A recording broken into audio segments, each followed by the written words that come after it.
Nagsimula ang lahat sa lungsod ng Maynila noong ika-20 ng Mayo taong 2024. Isang bagong space rift ang lumitaw sa kalangitan sa itaas ng lungsod, at sumusugod ang Hero Division. Grabe, may Lazada Hulk pa nga roon, payat na payat, kawawa naman. Gayunpaman, may isang babaeng blonde sa harapan, napakalakas, tunay na babaeng puno ng talento. Ngunit isang malaking masamang aswang ang gumawa ng isang bagay na tunay na karumal-dumal, pinatay niya ang isang napakalusog na babae. Nagdalamhati siya na ang mga hamak na nilalang na tinatawag na tao ay hindi kinakailangang lumalaban. Ang paglipol sa buong lugar na ito ay ilang sandali na lang ang hihintayin. Iyon ang ika-6 na haring aswang, isang nilalang na nasa golden level. Tumalon siya mula sa kalapit na tagaytay ng bundok at sumugod sa mga tropa, pinapatay ang lahat. Ang babaeng may bughaw na buhok ay natatakot dahil iyon ay isang gold level na nilalang na dumudurog sa isa pa. Sinabi ng Aswang King, huli na para mapagtanto mo ito ngayon. Nagpakawala siya ng isang tiyak na tama ng kuko, ngunit nagawa niyang ipagtanggol ang sarili. Sakto noon, may humakbang pasulong at nagsabing, "Ako na ang bahala rito." Nagsimulang tumawag ang lahat para kay Ginoong Santos, at tila nagtitiwala sila sa taong ito. Maya-maya, sinabi ng napakalusog at mahusay na protektadong mandirigma na salamat sa tulong niya, nanalo sila. Malinaw na salamat kay Ginoong Santos. Gayunpaman, ang tila general sa kabilang panig ng mesa ay hindi masyadong masaya.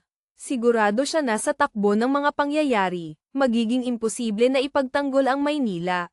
Pagkatapos ay sinabi niya na nagiging mapanganib na ang mga bagay, kaya simula ngayon, lahat ng klase sa kultura sa akademya ay sususpindihin, at lahat ay magtutuon ng pansin sa labanan. Samantala, sa isang paaralan, sinabi ng lalaking may pulang buhok na kailangang magsikap pa ng talunan, kung hindi ay hindi siya makakapasok sa isang martial arts academy dahil lang sa kanyang mga grado sa kultura. Ngunit walang pakialam ang batang lalaki, sinabi lang niya na gusto niyang mapalapit kay Liana Reyes, hawak ang kanyang maliit na kwaderno. Agad kong naunawaan kung bakit gustong bantayan ng batang lalaki itong si Liana Reyes.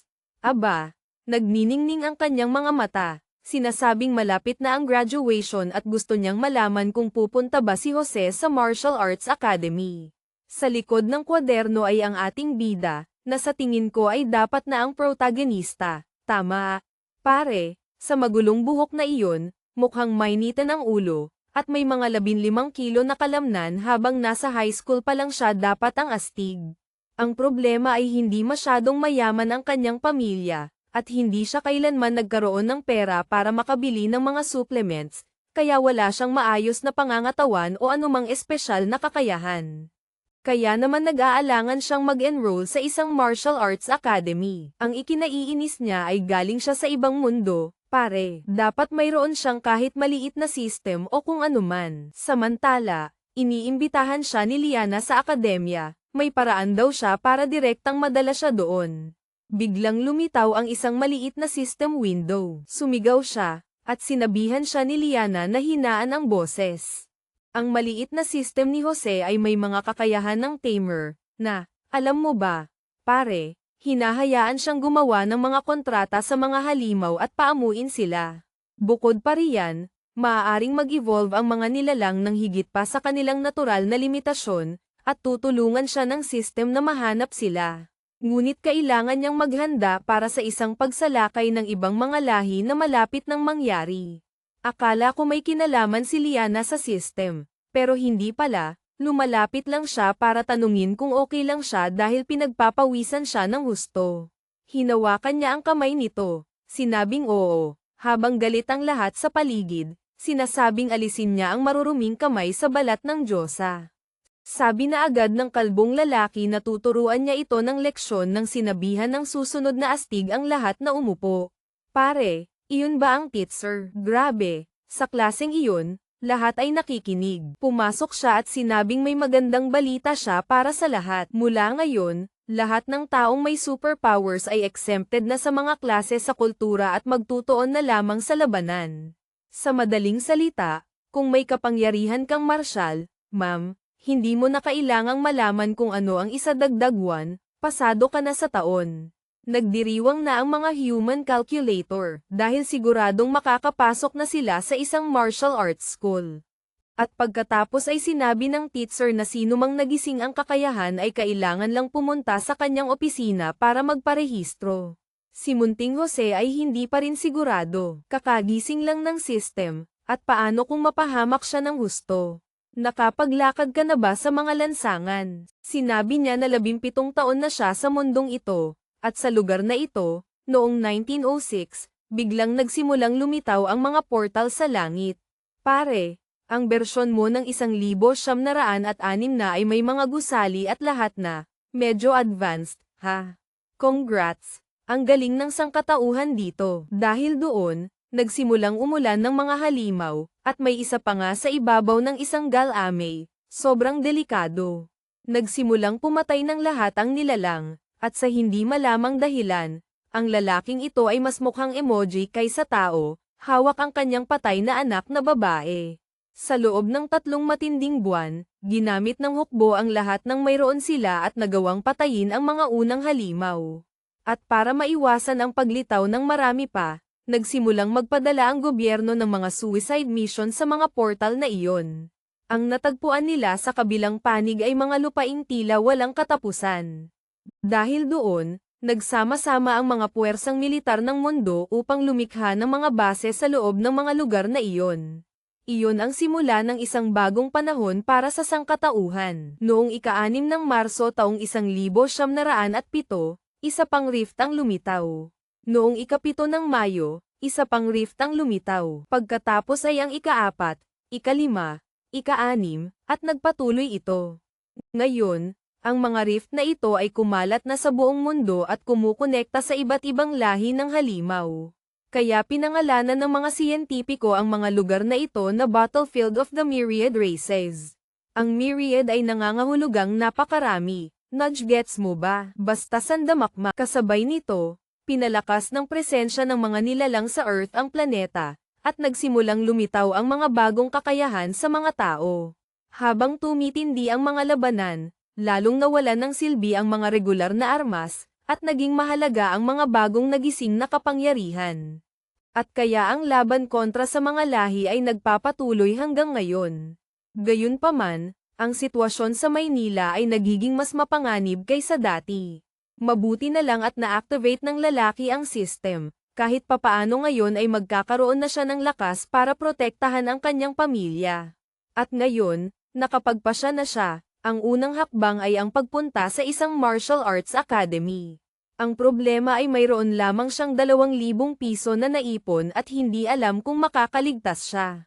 Pumasok siya sa isang tindahan. Naaalala na dapat ay automatikong mahahanap ng system ang mga angkop na halimaw, ngunit hanggang ngayon ay wala pang tugon.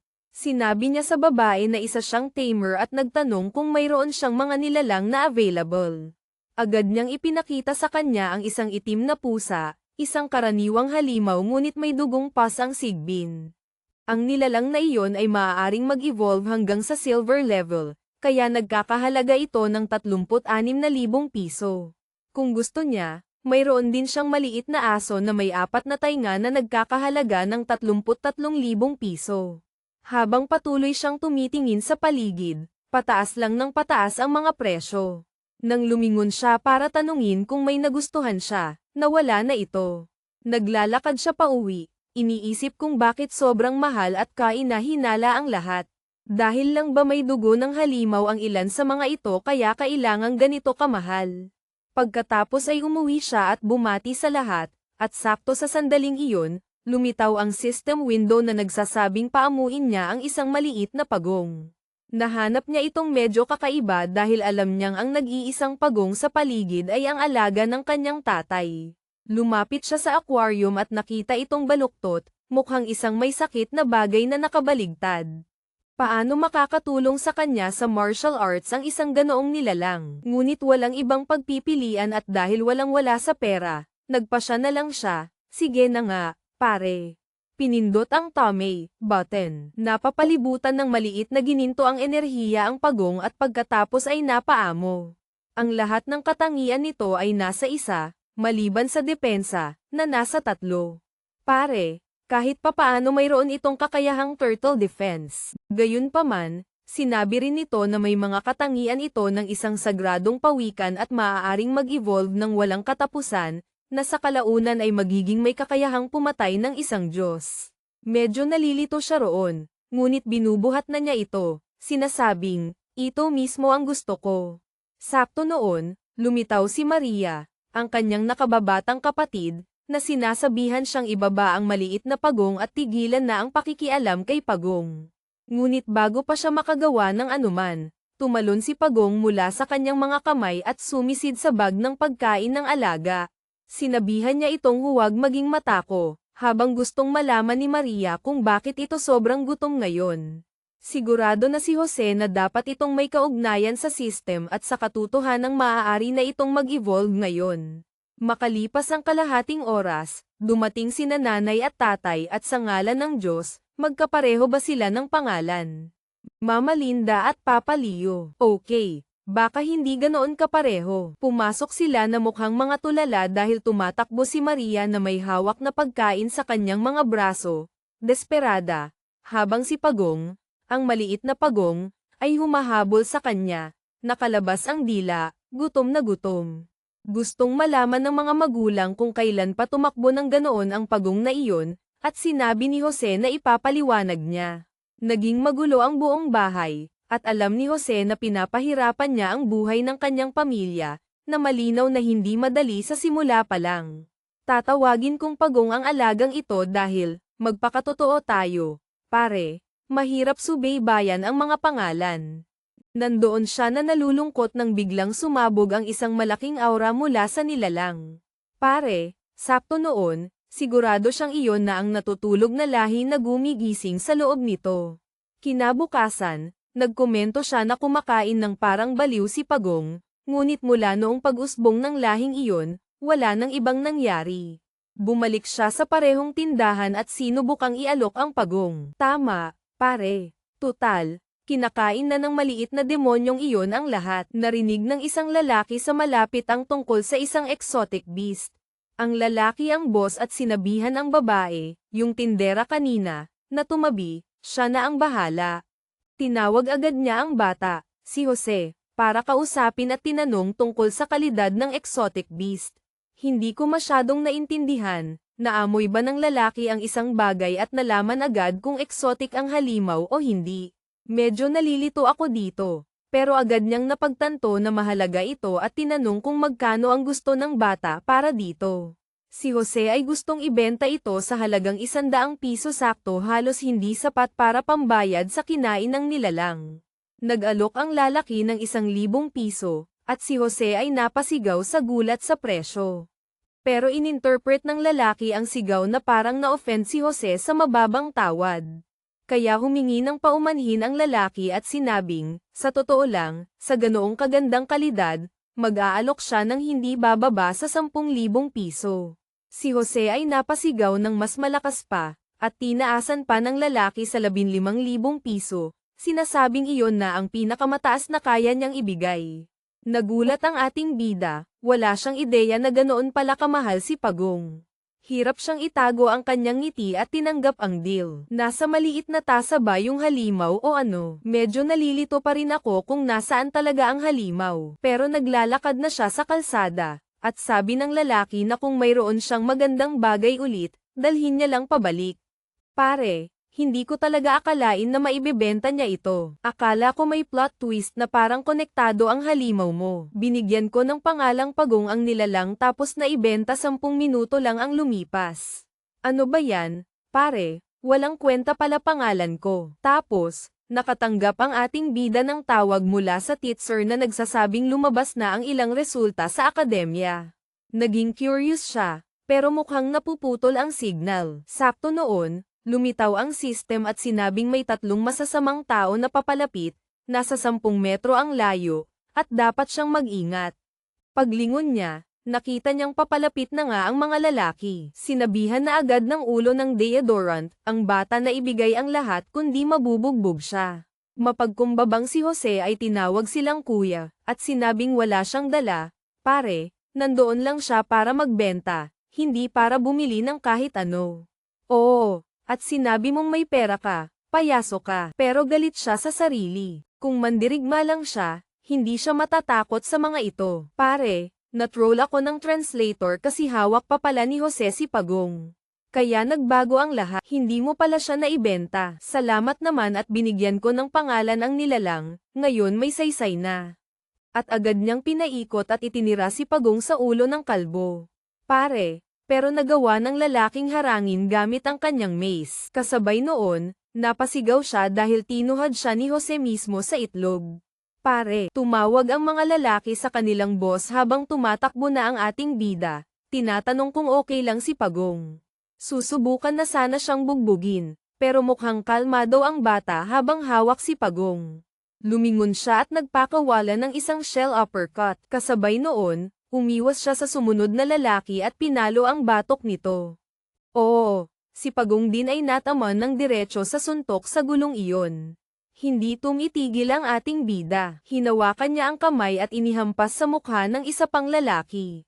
Oo, hindi ganito ang inaasahan mong kilos ng bida sa isang kwentong tamer gamit ang alaga niya. Pero hey, gumagana naman. At sabi ni Jose, kasalanan nila dahil dumating sila at tinakat siya ng ganoon. Tapos nakita niya si Pagong na umaakyat sa isa sa mga lalaki at kumukuha ng isang malaking kristal. Bago pa siya makapagsalita, nilamon na ng nilalang ang buong bagay. Lumalabas na isa iyong gold quality potion at ininom lahat ng maliit na Pagong. Ang problema, mataas ang grado noon, karaniwan, inaabot ng isang mandirigmang araw-araw lumalaban ng isang buong buwan para maubos ang isa. Kaya ngayon si Pagong ay naghihirap sa lupa. Pero may kakaibang naramdaman din si Jose, tumataas ang lakas niya kasabay ng halimaw. Ngayon mayroon siyang 12 agility at 16 na physical. Sa 16 na puntos na iyon, 10 ang natural niyang stats at 6 ang namamana mula kay Pagong. Pare, hindi siya tumitigil sa pag-level up, umabot na sa 32. Dagdag pa, medyo lumalaki si Pagong mga kasama. Namangha si Jose sa lahat ng attributes na ito. Naalala niya ang natutunan sa paaralan na kahit ang pinakamagagaling na halimaw ay magbibigay lamang ng maximum na 30 status points sa mataas na antas. Hiraplos niya ang maliit na Pagong at sinabing oras na para bumalik sila. Sa unibersidad, sinabi ng malaking teacher na babae na dumating na ang mga resulta. Gustong malaman ng kaibig-ibig na si Liana kung pupunta siya sa Humanities University o sa Martial Arts University. Agad sinabi ng ating bida na ganado na siyang pumunta sa pangmarsyal, pero mukhang medyo nagulat si Liana na bigla siyang naging ganoon kaseryoso. Sinabi niya na mapanganib ito dahil para itong larangan ng digmaan at maaaring mapatay siya. Sinabi ni Jose na hindi mahalaga iyon, may mga taong kailangan niyang protektahan, kaya trabaho itong kailangang gawin. Pare, itong babaeng ito ay tiyak na may gusto, nagsimulang mag-isip kung siya ba ang tinutukoy niyang gustong protektahan. Tinanong ng teacher kung nakapagpasya na siya, at medyo alanganin siyang sumagot ng hindi pa po. Sinabi ng teacher na naiintindihan niya na ito ay isang mahalagang desisyon para sa bawat isa, kaya dapat silang bumalik na may sagot bukas. Maya-maya, sa bahay ni Liana, binubuksan niya ang isang regalo. Pare, lumundag siya sa bathtub, at siguro mayaman itong babae kasi may mga bulaklak pa sa tub. At tinatawagan niya si Jose, sinasabing dahil sa kanya, nagpasya na rin siyang pumunta sa Martial Arts University. Si Jose naman ay naglilinis ng dumi ni Pagong buong araw at tinanong kung sigurado ba siya. Sabi niya oo, binati niya ito at sinabing kailangan na niyang ibaba dahil may mga kailangan siyang asikasuhin. Pagkatapos ay pinagalitan niya si Pagong, pare, ngayon nasa unibersidad na. Isang babae ang nag-anunsyo na magbibigay ng ilang salita si Instructor Hillcruz. Pumasok ang lalaki na agad naghatid ng masamang balita, pare, sinasabing noong nakaraang taon, 126 na estudyante ang nag-enroll, pero 65 lang ang buhay pa. At mula sa taon bago iyon, may 100 estudyante at 30 lang ang natira. At kung babalik ka ng 3 taon, may 86 na estudyante at 10 lang ang buhay pa. Pare, tigilan nyo na nga pagpatay sa lahat. Sinabi niyang hindi niya sinusubukang takutin ang sinuman, ngunit kailangan nilang maunawaan ang kaseryosohan at panganib ng pagpasok sa unibersidad na ito at kung ano ang naghihintay sa kanila. Si Liana ay nakatayo roon katabi ng isang lalaki, mukhang kaka-realize lang niya na nagkamali siya ng malaki. Parang, huwag mong sundan ng bulag ang lalaki. Samantala, ang ibang mga estudyante ay mukhang ganado lahat, nagsasabing lalakas ka at ililigtas mo ang sangkatauhan. Sige, good luck dyan. Sakto noon, dumating ang teacher para tawagin si Jose. Nagtataka ang ating bida kung bakit gusto siyang kausapin mismo ng lalaki. Sinabi ni Instructor Hillcruz na napili siya para sa direktang pagpasok sa unibersidad. Hindi naintindihan ng walang muwang na bata kung bakit, habang bumubulong ang ibang estudyante na siguro may malakas siyang koneksyon. Ngunit sa sumunod na eksena, nasa Martial Arts University na siya at binabati siya ng mga tao. Sa gitna ng campus ay nakatayo ang isang higanteng monumento. Pagkatapos ay tinawag ng babae ang lahat, sinasabing ipapakita niya sa kanila ang mga dormitoryo at tirahan. Maya-maya, dumating siya sa kwarto 303 na magiging kanya. Sa loob, nagsasalita ang lalaking may pulang buhok, si Angelo Reyes, tungkol sa kung paano nakuha ng kanyang ama ang 3 patak ng dugo mula sa isang napakabihirang halimaw. Sakto noon, dumating si Jose, nagpakilala at bumati sa lahat. Ang tanong, magiging cool ba ang mga ito o mga tarantado? Ang redhead ay nagpakilala bilang si Angelo Reyes. Malugod siyang tinanggap nito dahil mukhang mga loko-loko silang lahat. Alam na nating magiging magkakaibigan sila, tama ba, pare? Ang malaking lalaki ay si Benji Cruz, at ang kalbo ay si Marco Santos. Sinabihan ni Benji ang ating bida na mag-relax sa formalidad at inimbitahan siyang tingnan ang dugo ng halimaw. Sinasabi ng mga lalaki na ito ay dugo ng exotic beast na binili sa lungsod ng vegan. Ngayon may saysay na mukhang ang naibenta ng ating bida noong isang araw ay maaaring dugo ng sarili niyang halimaw, at nagsisimula siyang magtaka kung iyon nga ba talaga. Nagyayabang si Angelo, sinasabing ang isang patak ng dugo ng halimaw ay nagkakahalaga ng higit sa 30,000 piso. Ibig sabihin ang bagay sa kamay niya ay nagkakahalaga ng hindi bababa sa 100,000 piso. Kawawang Jose, kaka-realize lang niyang naisahan siya ng husto. Sakto noon, nagsisigawan ang lahat na may isang diyosa na kara-rating lang sa dorm sa baba. Sumisigaw ang babae na ito ay panlalaking dorm, kaya sino ang hinahanap niya? Ang mga lalaki sa kwarto 303 ay nakadikit lahat ang mukha sa bintana, nagsasabing may bagong diyosa na lumitaw. Sino kaya ito, pare? Ito yung babae mula kay Liana na hinahanap ang ating bida. Pwede bang magsuot ka ng damit pandigma o ano kasi halos mahulog na yung suot mo? Kakaiba ka ha? Sa baba, isinisigaw niya ang pangalan ni Jose, sinasabing halika na raw. Sabi niya may magandang babae na naghahanap sa kanya. Dahil doon, kumaway ang ating bida sa kanyang mga kaibigan na tulala lahat. Ngayon nag-iisip sila kung isang demigod ba ang kakasali lang sa kanilang grupo. Sa baba, sinabi ni Liana sa kanya na ang cool niyang tingnan sa bago niyang uniforme. Agad niyang hinawakan ang balikat nito, sinasabing sobrang gwapo niya raw. Gumagawa ng galaw itong babae, pare. Samantala, ang buong unibersidad ay nagbabato ng lata at bote sa ating bida. Mula sa anggulong iyon, ang laki tingnan ni Liana, at tinanong niya kung galit ba siya na nakapasok siya sa direct admission. Ngayon lahat ay may saysay na. Gumamit siya ng koneksyon dahil mayaman siya. Sabi ni Jose okay lang. Plano niyang kumuha ng exam pero sigurado siyang makakapasa rin naman siya. Hiraplos pa niya ang ulo nito. At doon na ibinigay sa kanya ni Liana ang ilang cultivation items, gamit sa pagpapalakas, sinasabing makakatulong ito sa kanya sa entrance exam bukas. Pare, hindi pa ako nakakita ng bidang ganito ka-spoiled ng asawa. At sinasabi pa niyang hindi niya kailangan lahat iyon. Pero nagpaalam na si Liana, sinasabing sana magaling siya bukas. Gusto na siyang patayin ng buong gusali. Pagpasok niya sa kwarto, iba na ang trato ng mga kasama niya. Pinaupo siya sa silya, sinimulang masahihin, sinasabing siya ay kahanga-hanga, tunay na pride ng dorm. Si Angelo ay dumiretso na sa punto, Sinasabing kung kaibigan niya ang Diyos ang iyon, sigurado may mga kaibigan din ito, at mas mabuting ipakilala niya silang lahat. Dahil ito ang unang araw nila bilang magkakapatid, lalabas sila para maghapunan ngayong gabi. Bago pa makatanggi si Jose, paalis na ang mga kasama niya, sinasabing hihintayin nila siya. Hinugot niya si Pagong mula sa bag at naisip na mga siraulo talaga ang mga ito. Pero na-curious siya kung ano ang dinala sa kanya ni Liana. Mayroong blood strengthening item, na perpekto na namang kainin ni Pagong. Maya-maya, iniisip niyang masyadong sosyal ang restaurant na ito, pero sabi ni Angelo, araw ito para magdiwang, lalo na't kakapasok lang nila sa Martial Arts University at nakakilala ng magagaling na kapatid.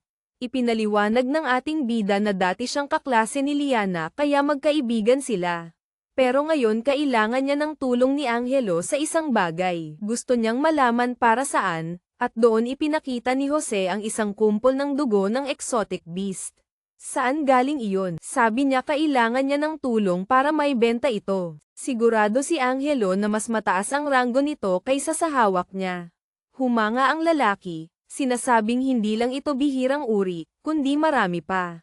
Sinabi niya kay Jose na tutulungan niya ito. Ang problema lang, wala siyang kasanayan para husgahan ng maayos ang halaga nito. Tinawagan niya ang kanyang ama, na sumagot agad sa telepono na pinapagalitan siya. Tinatanong kung naubos na naman ba niya ang buong allowance niya.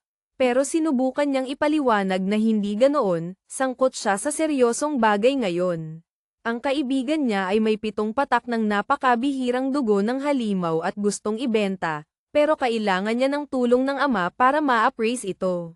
Nagulat ang ama nang marinig ang 7 patak ng isang bagay na mas bihira pa kaysa sa alam niya at tinanong kung sigurado ba siya.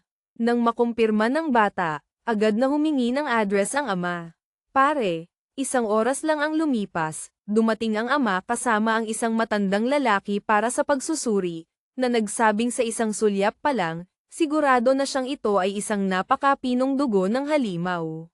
Ang isang patak nito ay maaaring gamitin para gumawa ng isang dekalidad na tableta. Tinanong ng ama kung hindi ba nag-e-exaggerate ang matanda, ngunit iginiit ng nakatatanda na hindi.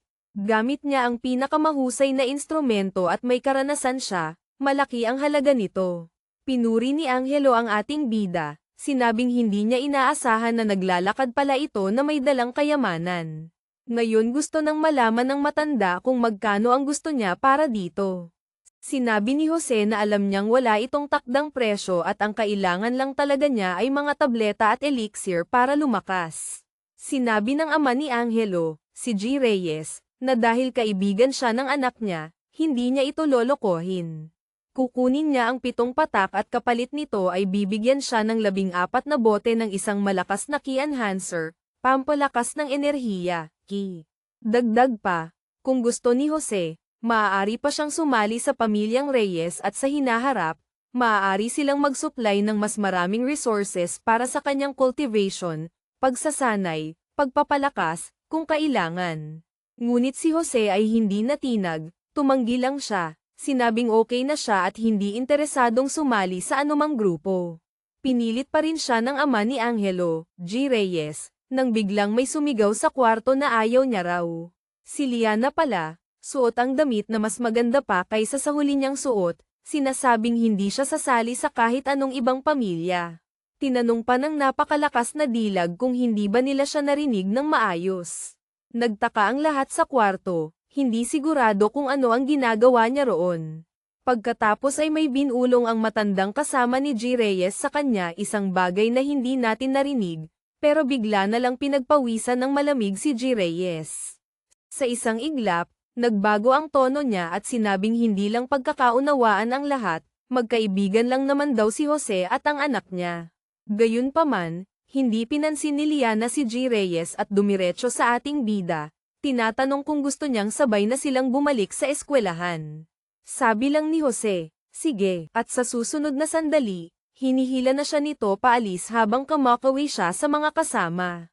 Kawawang Angelo, muntik na niyang tawagin si Liana na Diyosa at sabihing sasama rin siya, pero sinabihan siya ng kanyang ama na mas mabuti pang umuwi na siya. Sinabihan din niya ang anak na makipagkaibigan kay Jose dahil ang kinabukasan ng pamilyang Reyes ay nakasalalay sa kanya. At saka, magiging matalino kung magiging magalang siya kay Liana at lumayo rito ng husto. Makalipas ang 2 araw, dumating na rin ang araw ng entrance training ng universidad, at tila ang unang sesyon pa lang nila ay labanan na agad ng mga halimaw. Pare, ngayon naiintindihan na natin kung bakit namamatay lahat. Grabe. Ipinapadala agad ang mga bata sa labanan sa unang araw pa lang. Sinabi ni Instructor Hillcruz na 50 katao ang bubuo sa Class A, at bawat klase ay magkakaroon ng isang bronze level instructor na mag-aatas ng mga gawain sa pagsasanay. Gaya ng dati, si Liana ay nakadikit na sa ating bida at sa maliit niyang grupo. Pagkatapos ay nagsalita ang isang babaeng may pulang buhok at sinabing magtipon ang Class A. Sa totoo lang, hindi naman siya pangit, pero magpakatotoo tayo, ibang level si Liana. Ang redhead na ito ay si Leo Yoxen, ang instructor para sa espesyal na pagsasanay na ito. Lahat ng simp ay nahuhumaling na, at sa totoo lang, hindi ko sila masisisi. Pagkatapos ay ibinigay niya agad ang unang gawain. Pare, natural na nagulat ang lahat, tiyak na hindi ito ang inaasahan kong unang gawain. Pero sinabi lang niya na dapat nasa teleport station sila bukas ng 8 AM, at mas mabuting magdala sila ng kanilang testamento, will. Sinabi ni Liana na may plano siya at sa ngayon ay babalik muna siya sa dorm.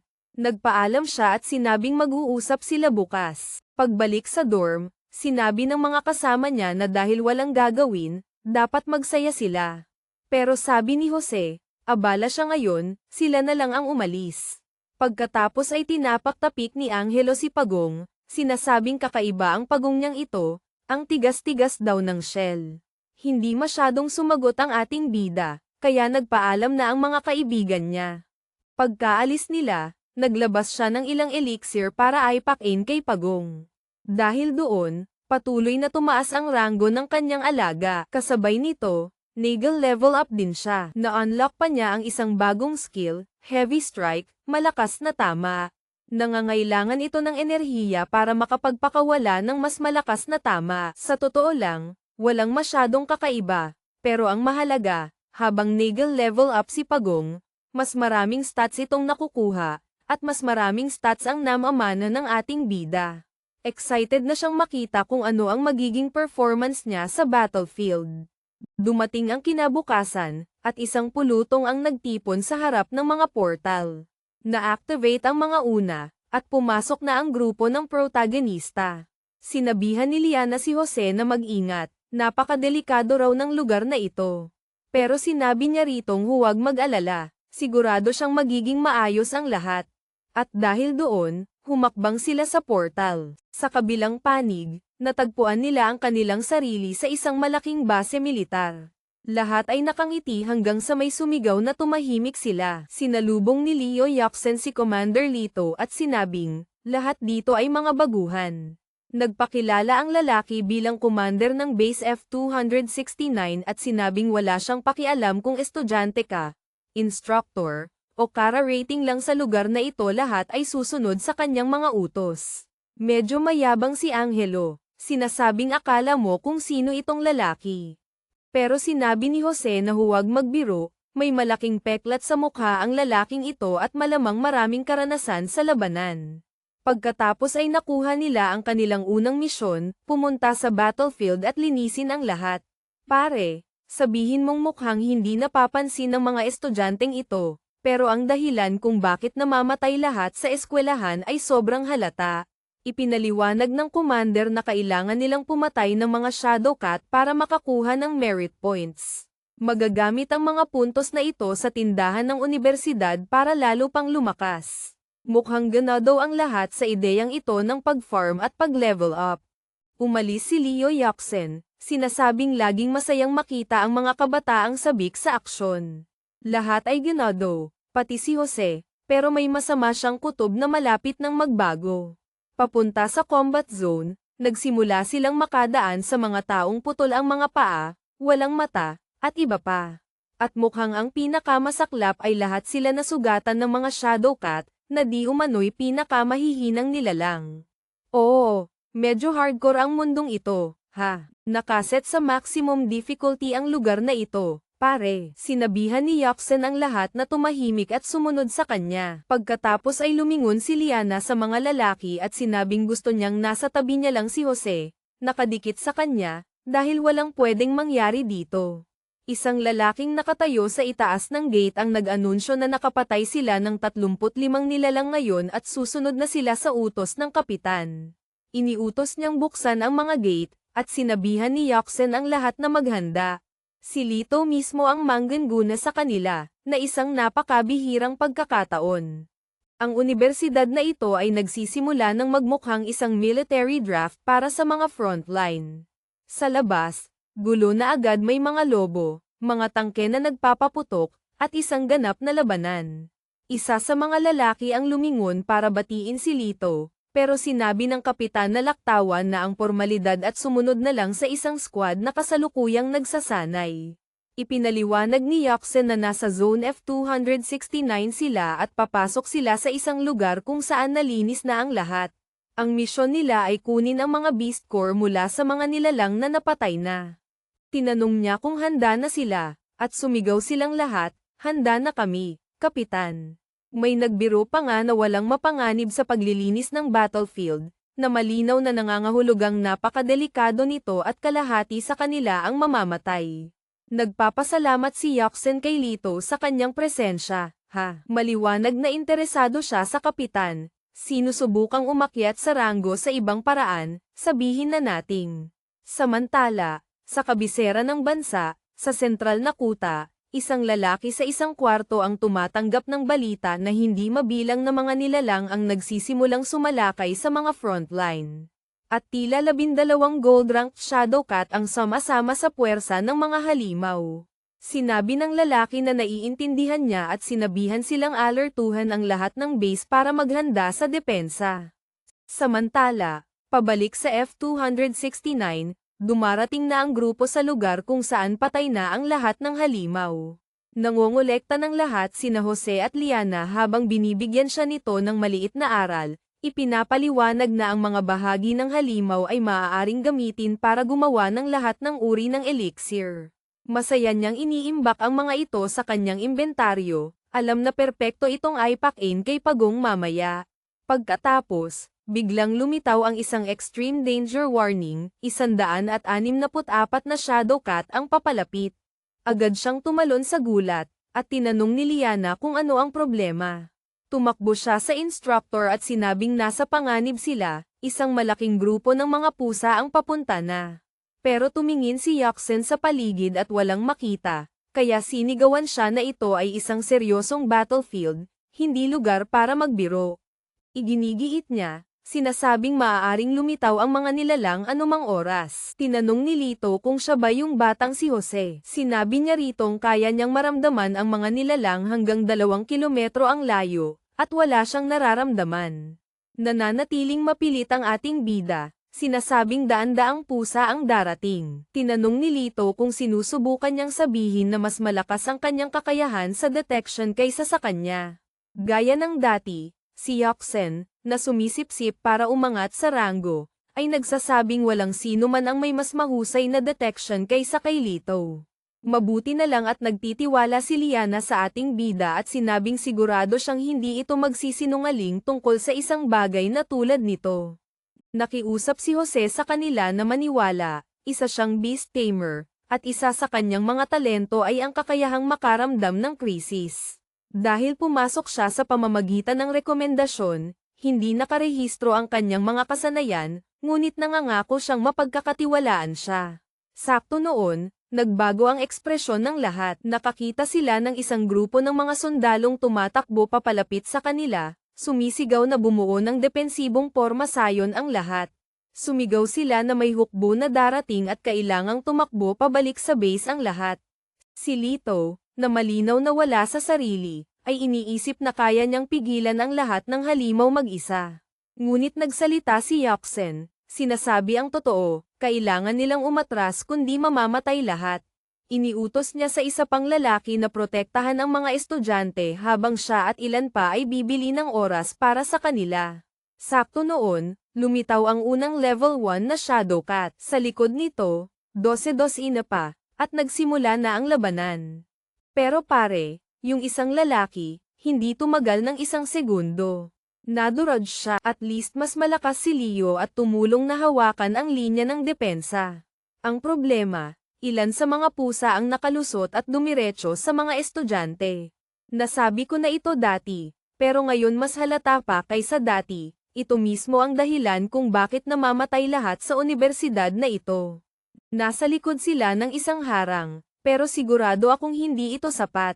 Biglang dalawang asul na bulalakaw ang bumagsak sa mga nilalang. Isang archer na nagngangalang Gina Marasigan at isang maskuladong lalaki na nagngangalang Luis Valdez ang dumating. Mukhang nakahinga ng maluwag si Yaksen, sinasabing nakatanggap sila ng matibay na reinforcements. Gayunpaman, may napansin si Jose na kakaiba. Lahat ay humahanga sa pagdating ni Gina, ang archer, pero may isang lalaki na literal na nilalamon ng isang kuting sa lupa. Biglang tinakpan ng lahat ang kanilang mga tainga. Isang tunog ang umalingaw-ngaw mula sa kagubatan. Mula sa pagitan ng mga puno, isang anino ang papalapit. Ito ang haring pusa. Pare, isang gold rank na halimaw. Natakot si Lito. Nagtataka kung bakit lumilitaw dito ang isang nilalang na ganoong antas. Alam niyang kailangan niyang lumaban, ito lang ang pagkakataon nila. Pero alam na ni Yaksen na lagot na sila. Sa isang iglap, humarurot ang halimaw at pinatalsik ang Diyos ang archer.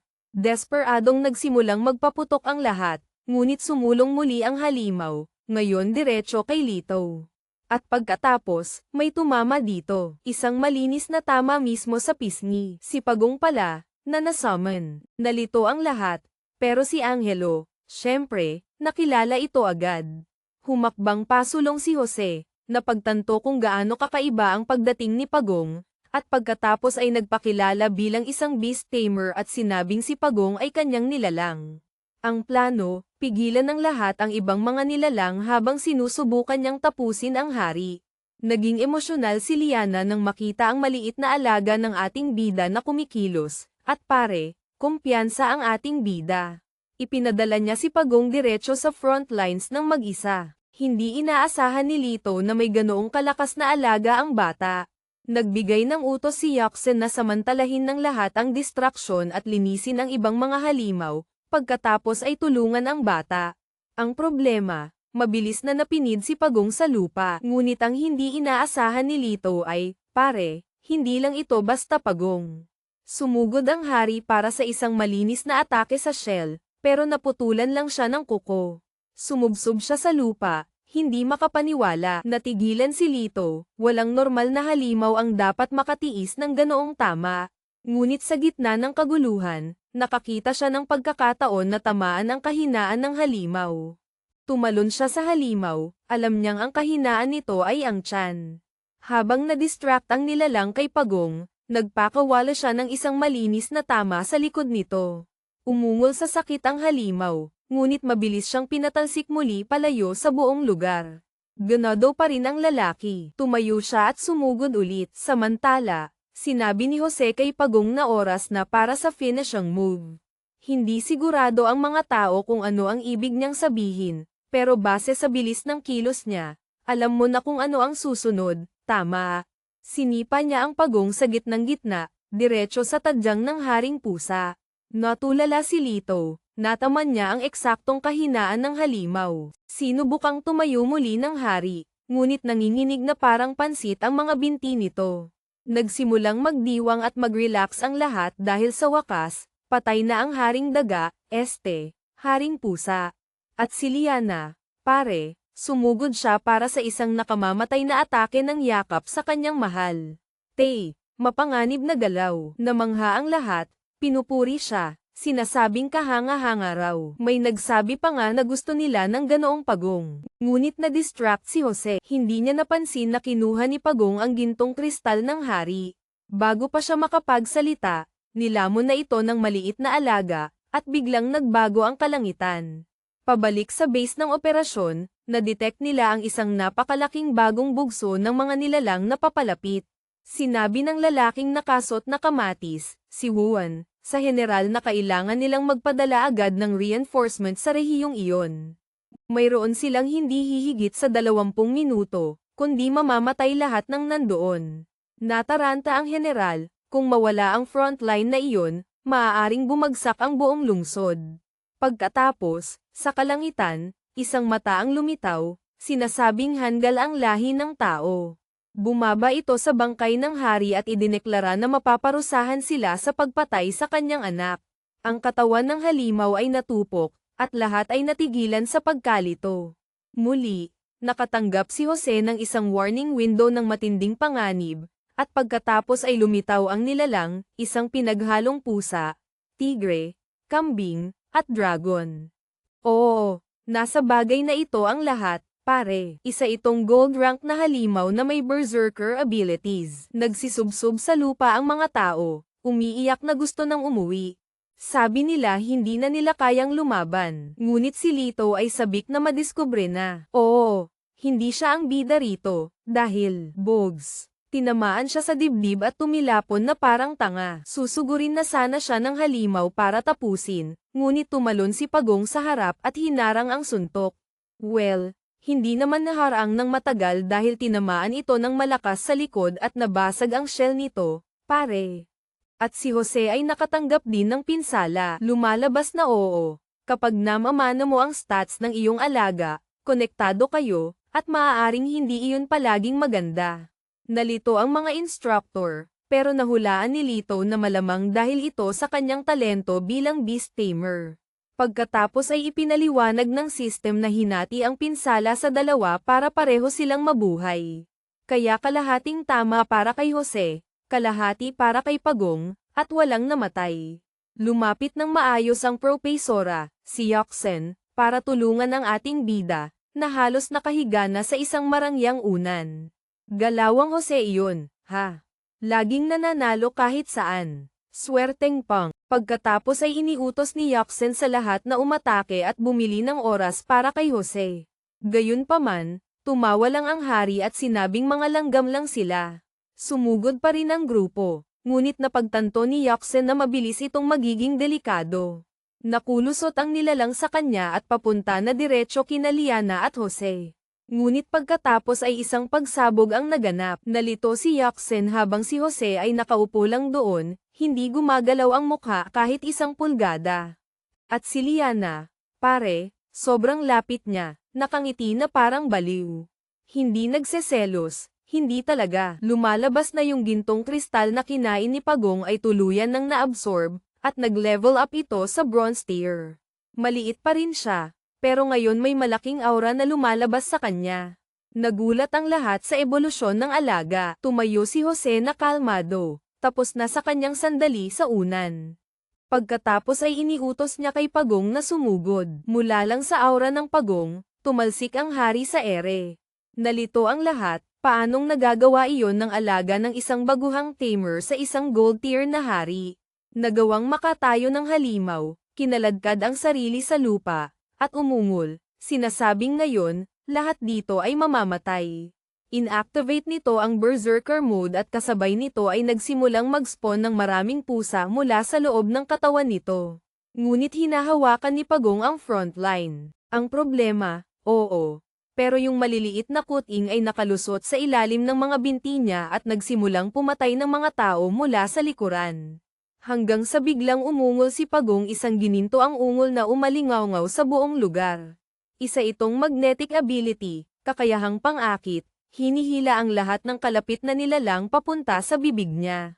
Pare, ano yun? Nilamon niya lahat ng ganoon lang. Si Jose ay hindi man lang humanga, sinabi lang niya sa halimaw na huwag tumigil at gamitin ang buong lakas nito. Ginamit ni Pagong ang enerhiya mula sa lahat ng pasang nilamon nito para magpakawala ng isang gininto ang barrage, sunod-sunod na atake. Pare, ang laser ay humagupit sa kalahati ng kagubatan habang tinatakpan ng lahat ang kanilang mga mukha, at ang pusa ay tuluyang na-vaporize. Si Wuan, aka Kamatis Pants, ay dumating sakto sa sandaling iyon, natulala na mukhang tapos na ang lahat. Si Lito ay nagbibigay ng mga utos na asikasuhin ang mga sugatan at tulungan si Liana, na nagsabing okay lang siya. Sa paghusga sa pormalidad ng pagtawag niya rito, nahuhulaan kung anak siya nung lalaki sa sentral na command na nakaputing uniforme. Pagkatapos ay ipinaliwanag ni Lito ang buong sitwasyon, sinasabing nakapatay sila ng mahigit 100 pusa. Sila, malakas na salita iyan, pare ko. May pangalan ang talagang gumawa niyan. Ngunit hindi makapaniwala si Wuan na nakapatay sila ng isang gold tier na nilalang. Tinanong niya si Jose ng direkta kung siya ba talaga. Ang ating bida, mapagkumbaba, ay nagsabing hindi lang siya, grupo raw ang gumawa. Agad na tinapak ng lalaki ang balikat niya. Tinatanong kung pagkatapos ng graduation, gusto niyang sumali sa Hangzhou Fortress. Taya ko. Ang lugar na iyon ay 10 beses na mas mapanganib, kung saan sa bawat daang pumapasok, kalahati ang hindi na bumabalik. Si Jose, medyo tulala pa, ay nagsabing hindi pa siya nakakapagpas siya. Pagkatapos ay nagbigay ng utos si Wuan na i-evacuate ang buong grupo at bumalik sa base. Sa susunod na eksena, nasa lugar na tayo ng portal, at si Lito ay nakatayo lang doon katabi ng head instructor, si Yoxen. Unti-unti, nakukuha ng babaeng ito ang puso ko, aaminin ko. Sabi niya, si Jose ay tunay na may hindi kapani-paniwalang potensyal. Speaking of him, yep, nandoon siya. Gusto ko kung paano sa kwentong ito laging katabi ni Liana si Jose, ang ganda lang tingnan. At pare, naglagay pa sila ng mga welcome sign para sa mga bayani.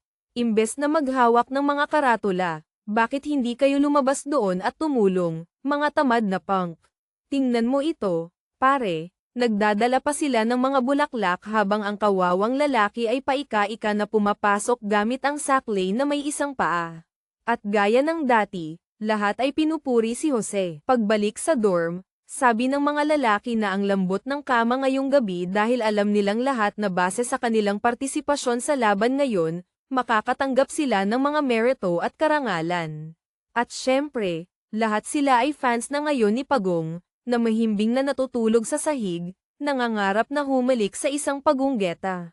Biglang may kumatok sa pinto. Sinabihan ni Angelo na tigilan na nila at tiningnan kung sino. Pagbukas niya, nagulat siya. Bigla na lang, lumitaw ang elite squad ng mga Diyosa. Pare, ito ang kanilang mga upper-class women, nagdadala ng mga gantimpala para sa kahanga-hangang performance. Agad nagtanong ang nasa harapan, sino sa inyo si Jose? Syempre, hindi tatanggi ang ating bida, pinapasok niya silang lahat agad. Pero pagkatapos, sinabi ni Kalbo, Marco, na lumabas daw si Jose para maglakad-lakad. Iyon ang nagpa-disappoint sa mga hotties, sa mga babae. Nandoon sila para sa bata. Kaya nasaan siya? Sa loob ng ilang segundo, kumaway silang lahat at umalis, iniwan ang kawawang si Angelo na tulala. Samantala, ang ating bida ay nasa labas para sa kanyang karaniwang morning jog. Wala siyang kakulangan ng babae sa buhay niya, hindi na niya kailangang humabol pa. Sa panahon ng training, may nag-anunsyo na kahapon, hindi mabilang na mga lahi ang sumalakay sa iba't ibang probinsya ng tao. Maraming lokasyon ang hindi nakaligtas dahil lumitaw ang mga gold tier na nilalang. Ngunit may isang base na nagtanggol sa linya sa rehiyon ng Jiangzhou. Note, ito ay mula sa original text, pero sa context ng kwento natin, dapat siguro base F-269 o Manila region. Haha, yep, sa base ng mismong alamat, si Jose. Nandoon ang ating bida, iniisip, hindi ba masyadong maaga para i-broadcast ito?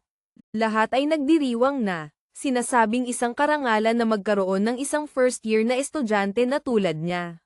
Habang nerealize niyang magiging magulo ito, nagtago siya sa likod ng pader at nakatanggap ng tawag mula sa kanyang kapatid, Maria, sinasabing ang galing na nasa TV na siya ngayon. Pinupuri na rin siya ng mga magulang. Pinag-uusapan na rin siya ng mga kapitbahay. Ang bilis ng impormasyon sa mundong ito parang flashbang, pare. Isang segundo, sikreto. Sa susunod, alam na ng lahat. Mukhang miss na nilang lahat ang kanilang anak at pinapatawag siya ng mas madalas. Maya-maya, binisita niya ang kanyang mga magulang, ngunit pagdating niya, isang buong pulutong ang naghihintay sa kanya. Tumakbo ang kanyang kapatid na tuwang-tuwa para magdiwang. Ewan ko kung bakit, Pero parang ito yung eksena kapag nailigtas ng bayani ang buong mundo, bumalik sa Earth, at mahal siya ng lahat. Maliban na lang ito ay literal na naputol. Ito ang unang tunay na laban ng bata. Ngayon, ang mga taga-bayan na may mga anak na babae, gusto nilang lahat na ipakilala ang kanilang mga dalaga sa ating bida. Pag-uwi sa bahay, pagod na pagod siya, mahirap makatakas mula sa dami ng tao. Sinabi ng nanay niya na mag-relax, magluluto ang tatay niya ngayong gabi. Bumagsak siya sa sopa, sa wakas, may kapayapaan. Hanggang sa, ding, lumitaw ang system window. May bagong katugmang nilalang na natagpuan. Ang pangalan, Munting Kuting, Little Kitty. Tinanong niya ang kanyang kapatid, Maria, kung may kinuha ba silang hayop kamakailan sa bahay. Siyempre meron. Pare, nasa parehong mangkok ng pagkain na ginamit ni Pagong. Mukhang nasa mangkok ng pagkain ang sikreto. Ha? Hinihimas ni Maria ang maliit na bagay, sinasabing, ang cute-cute niya, at napulot niya raw itong nawawala sa kalye. Napagtanto ni Jose na sobrang napamahal na ang kapatid niya dito, na maaaring maging medyo komplikado. Ngunit ipinapakita ng system na ang nilalang ay may hindi kapani-paniwalang malakas na dugo ng puting tigre, white tiger. Sa parehong sandali, nawala ang simpatsya niya sa kanyang kapatid, pare, at pinindot niya ang tummy nang walang pag-aalinlangan. Inakbayan ni Jose ang kapatid at sinabing, isa akong beast tamer. Pwede bang akin na lang ang kuting? Siyempre, agad siyang tumanggi. Sabi niya, kinuha mo na nga si Pagong, hindi mo pa kukunin ang maliit kong hayop. Sinubukan niyang makipagnegosasyon, ngunit tumakbo itong palayo, sumisigaw na walang paraan na ibibigay niya ito. Kaya nauwi silang dalawa sa habulan sa buong bahay. Makalipas ang 2 araw, pabalik na siya sa unibersidad na may 2 alaga sa likod. Si Pagong ay masayang masaya, sinasabing, nandyan si Mami para mag-alala, siya na ang nagpapatakbo ng lugar ngayon. Ngunit gusto na siyang patayin ng kuting kahit saan. Saan man maglakad si Jose, tinatanong siya ng mga tao kung siya ba yung lalaking nakatanggap ng gintong medalya. At ang pinakamasama sa lahat, sakto habang naglalakad siya sa campus, isang anunsyo ang narinig sa speaker, tinatawag si Jose sa opisina ng punong guro, principal. Ang kawawang bata, hindi makahinga ng 1 segundo. Alam mo yung sinasabi nilang kapag gutom ka, namamanhid ang utak mo. Well, itong kawawang bata, hindi man lang makapagpahinga. Sa opisina, ang matabang lalaking may bigete, ang principal, ay puno ng papuri, sinasabing si Jose ay isang karangalan ng haksha, pangalan ng bansa, rehiyon siguro sa original, gawin nating Pilipinas na lang, dahil sa kanyang natatanging pagganap. Pahihintulutan siyang pumili ng gantimpala, ngunit hindi tanga si Jose. Narinig na niyang kuripot na tarantado ang lalaking ito. Kaya una, sinimulan niya itong bulahin, sinasabing lahat ng kanyang mga nagawa ay dahil sa paaralan, na isang malaking kasinungalingan, tama. Dahil sa unang araw pa lang, ipinadala na siya para mamatay. Sinabi niyang hindi siya humihingi ng marami, nagtanong lang kung maaari silang magbigay ng 100 gold beast course. Agad sinabi ng lalaki na mas madali pa para sa kanya na maging principal at ibigay sa kanya ang lahat ng iyon. Kaya humingi na lang si Jose ng 50 silver tier course. Kahit noon pa man, sinabihan siya ng matabang lalaki na maging makatotohanan, hindi siya makakakuha kahit isang maliit na bahagi niyan. Sabi niya, ang isang malakas na estudyanteng tulad mo ay dapat maunawaan na ang malakas ay dapat protektahan ang mahina. Pinutol ni Jose ang talumpati, sinabihan siyang itigil na ang pambabola, at sinabing, bigyan mo ako ng 50 silver course. Para sa isang taong sinusubukang bolahin ang lalaki, ang bilis niyang mangasar. Sinabi ng lalaki na ang pinakamarami niyang maibibigay ay 10, ngunit iginiit ni Jose na hindi bababa sa 20. Nagkasundo sila sa 15, at tapos na ang usapan. Naiinis ang principal, kara-rating pa lang ng bagong estudyanteng ito at nakikipagtawaran na parang pro. Pagkatapos ay idinagdag niya na may isa pang bagay na kailangang malaman ni Jose. Pinili siya ng paaralan na maging kinatawan ng mga freshman para sa league competition, paligsahan ng liga, ngayong taon. Kawawang bata, kakadating lang niya, hindi pa nakakapagsanay ng maayos, at hindi ito patas. Ngunit sinabi lang ng McDonald's shareholder, pabirong tawag sa matabang principal, na wala siyang pagpipilian at mas mabuting magdala siya ng karangalan sa paaralan. Sinubukang tumanggi ni Jose, sinasabing puno ng matataas na ranggo ang kompetisyon at hindi ito magiging madali. Ngunit walang pakialam ang matabang lalaki, sinabihan siyang tigilan na ang pagiging mahiyain at bumalik sa kanyang kwarto para maghanda. Walang ibang pagpipilian, kinailangang umalis ng ating bida. Samantala, nagbulong-bulong ang malaking lalaki na ang bagong henerasyon ay nagiging masyadong matalino. Maya-maya, tumayo si Jose sa harap ng ibang mga estudyante. Sinabihan sila na ang 100 Schools Tournament ay inorganisa ng grupo ng militar, at ang pag-asa ay ibigay ng lahat ang kanilang makakaya. Ang lalaking may salamin ay isang third year, isang mid-level Earth-type ability user. Mukhang ganado ang lahat habang si Jose ay nakatayo sa likuran na may mukhang talunan. May isang babae sa harapan sa kanan na medyo kamukha ng isang pekeng liana. Nagbulungan ang mga propesor na sobrang hindi patas ang kompetisyon dahil mas huli itinatag ang kanilang universidad at mas kaunting resources ang natatanggap. Sa kasamaang palad, laging dehado ang mga freshman. Pagkatapos basahin ang lahat ng pangalan, sinabi ng malaking lalaki, principal, na may iaanunsyo siyang mahalaga, si Jose ang magiging kapitan ng koponan. Siyempre, agad na sinubukang tumanggi ni Jose. Hindi niya man lang alam kung bakit siya nandoon, lalo na kung paano maging kapitan. At nagsimula na ring magreklamo ang iba, sinasabing walang karanasan ang lalaki at walang katuturan ito. Gusto nilang lahat na ang third year ang maging kapitan, nakipagkumpetensya na ito ng maraming beses at napaka-talented. Ngunit sinabihan sila ng malaking lalaki na tumahimik dahil tinalo ni Jose ang isang gold tier na nilalang isang bagay na hindi pa nagagawa kahit ng kanilang kasalukuyang kapitan. Ngayon, handa nang sugurin ng lahat si Jose, at nakatayo siya sa likuran, humihingi ng paumanhin, sinasabing wala siyang kinalaman dito. Umalis ang principal, sinasabing bahala na ang mga estudyante na ayusin ang kanilang sarili. Ang mahalaga lang sa kanya ay ang huling resulta.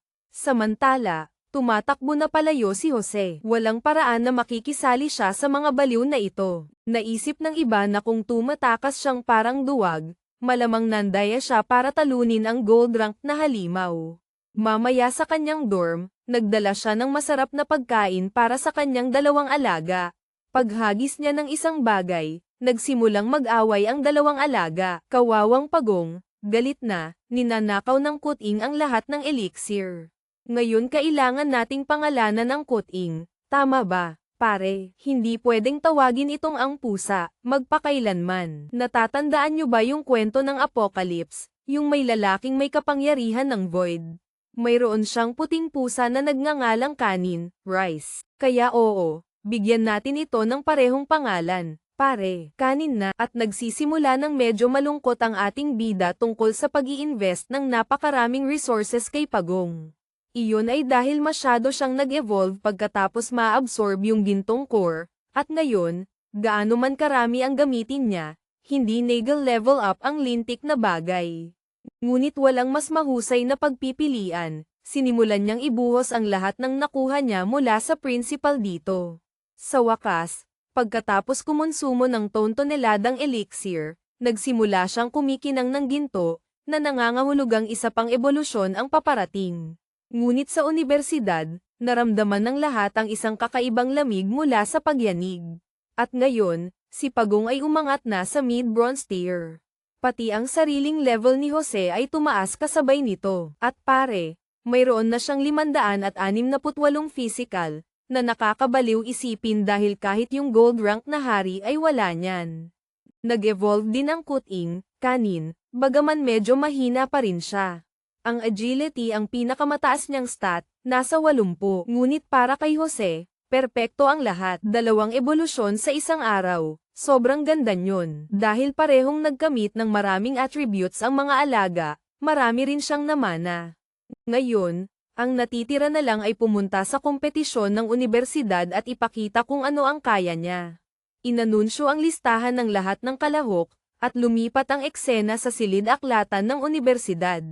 Para makakuha ng libro doon, kailangan mong gumastos ng credit points. Hindi iyon problema para sa ating bida, tama ba, pare? Hindi tinanggihan ng librarian ang request, at naglalakad na siya sa mga pasilyo, naghahanap ng isang bagay na kapaki-pakinabang sa isa sa mga libro. Natagpuan niya ang pangalang Lufan, isang pangalang narinig na niya dati. Nagsimula siyang magbasa. May usapan tungkol sa pagbabago ng langit at lupa, ang kaluluwang hindi namamatay, mga armadong halimaw. Sa isang pahina, natagpuan niya ang isang bagay tungkol sa isang confluence of origin, pagsasanib ng pinagmulan, at sinabi niyang na-master na niya ang teknik na iyon. Ang gusto niya talagang maintindihan ay ang usapang ito tungkol sa immortal na kaluluwa at mga sagradong halimaw. Sa malapit, may ilang lalaking nanonood at nagsasabi, walang saysay para sa isang tamer na magbasa ng mga libro, wala silang matututunan gaano man sila mag-aral. Ngunit walang pakialam si Jose. Patuloy siyang naghukay sa kwento ni Lufan. Mukhang isa siyang alamat sa labanan na namatay matapos mapalibutan ng mga sangkaterbang halimaw.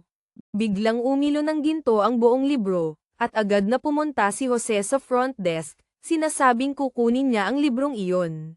Ngunit nang subukang i-scan ito ng tagapamahala, librarian, napagtanto nilang hindi ito nakarehistro sa sistema ng silid-aklatan. Sinubukan niyang buksan ito, ngunit parang nakaselyado ang libro. Hinawakan ito ni Jose at ipinakita na kaya niyang buksan ito ng maayos. Nagkibit-balikat ang babae at sinabing, bahala ka na, pwede mo nang kunin, ibalik mo kapag tapos ka na. Oo, pero tuso siya. Tinawagan niya agad ang principal pagkatapos at sinabi sa kanya na kinuha ni Jose ang espesyal na libro. Hindi makapaniwala ang lalaki na nagawang buksan ni Jose ang mga pahinang iyon. Ngunit sinabi ng babae na huwag mag-alala, nakita niya ito ng sarili niyang mga mata. Ngayon, iniisip ng matanda na marahil ang taong hinihintay ni Lufan sa lahat ng oras na ito ay sa wakas dumating na. Lumipas ang 2 linggo, dumating na ang araw ng 100 Schools League Competition. Sa Jiangsu Province, palitan natin ang Luzon Province. Palang, mahigit 8 paaralan ang kalahok. May mga live stream at real-time broadcast na nagaganap, pare. Siyempre, sa tuwing nagkakasalubong ang mga grupo, nag-aasaran sila kaliwat kanan. Handa na ang buong stadium, parang isang football field. Tinanong ni Yaksen kung handa na ba ang lahat para sa laban ngayon. Ang problema lang, ang pinakaastig sa kanilang lahat ay hindi pa dumarating. Pero walang alala, dumating din siya. Nabanggit ni Yaksen na natagalan siya at kailangan na nilang maghanda ng estratehiya para ngayon. Sinabihan niya itong mag-relax, matagal na niya itong pinag-iisipan. Si Lito naman ay nag-aanunsyo sa mga manunood, pero sa totoo lang, hindi ko alam kung tinamad lang silang iguhit ang audience o kung talagang walang laman ang stadium. Tingin ko tinamad lang silang gumuhit ng buong crowd dahil kahit saang anggulo ka tumingin, mukhang 15 tao lang ang nanunood. Kahit na, ganado si Lito, pare, sinasabing malapit nang magsimula ang opisyal na pagbubukas. Ang kaganapan ay magtatampok ng mga laban ng koponan laban sa koponan, team versus team, 5 laban sa 5. At una, inanunsyo nila ang mga grupong maglalaban. Mukhang ang koponan nila ay nakatapat agad sa King University. Tinanong ng matabang principal, yung sa school nila Jose, kung nakapagpasya na si Jose kung sino ang lalaban. Sinabi ni Jose na oo, siya mismo ang lalaban, at bahala na ang iba sa kanilang sarili.